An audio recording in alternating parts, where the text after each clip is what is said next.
শুক্রবার মানেই দেরি, ঘুম থেকে উঠতে দেরি, নাস্তা খেতে দেরি, আর এই কারণে সারা দিনের কাজেরও দেরি। আসসালামু আলাইকুম, সবার কী অবস্থা? আশা করছি ভালো আছেন। তো আজকে হচ্ছে যে শুক্রবারের ছোট্ট একটা ব্লগ শেয়ার করছি। তো আমার বাসার খালা তো সকালে এসে সব কাজ করে দিয়ে চলে গিয়েছে। তো বাচ্চারা যেহেতু ছুটির দিন দেরি করে ঘুম থেকে ওঠে, তো ওরা নাস্তা করেছে। নাস্তা করার পরে যে প্লেটগুলো বের হয়েছে সেগুলো আমি মেজে রাখছি।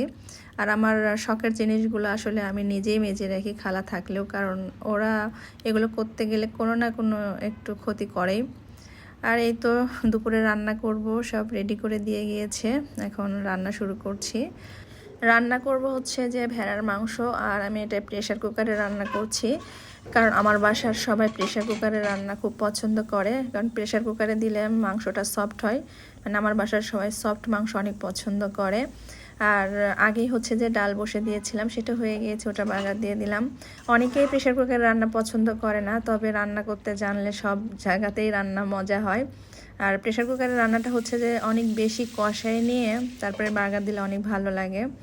আমি অবশ্য ওটা একটু কষাই রান্না করতে চেয়েছিলাম, কিন্তু আমার হাজব্যান্ড বারবার বলে গিয়েছে ও হচ্ছে যে প্রেশার কুকারে রান্না খাবে। তারপরে পটল ভাজিটা উঠাই দিলাম, আর এখন হচ্ছে আলুর ঝুরি ভাজি করছি। এগুলো হচ্ছে যে ওদেরকে একটু সারপ্রাইজ দেওয়ার জন্যই করছি আলুর ঝুরি ভাজিটা, কারণ আমার হাজব্যান্ড কদিন থেকে খুব আফসোস করে বলতেছে যে আমি তার পছন্দের খাবার বলতে যে আলু ভর্তা, আলু ভাজি এগুলো আমি করে দিই না। তো চিন্তা করলাম যে আজকে একটু আলুর ঝুরি ভাজি করে দিই, তারা অনেক খুশি হবে। তো বাবা ছেলে নামাজ পড়ে আসার পরে বললাম যে তোমাদের জন্য সারপ্রাইজ আছে টেবিলে। তো ওরা হচ্ছে যে আলুর ঝুরি ভাজি দেখে ভীষণ খুশি। তো এই ছিল হচ্ছে যে আমার শুক্রবার দিনের দুপুরের ছোট্ট একটা ব্লগ আপনাদের সঙ্গে শেয়ার করলাম। আশা করছি ভালো লাগছে। সবাই ভালো থাকবেন। আল্লাহ হাফেজ।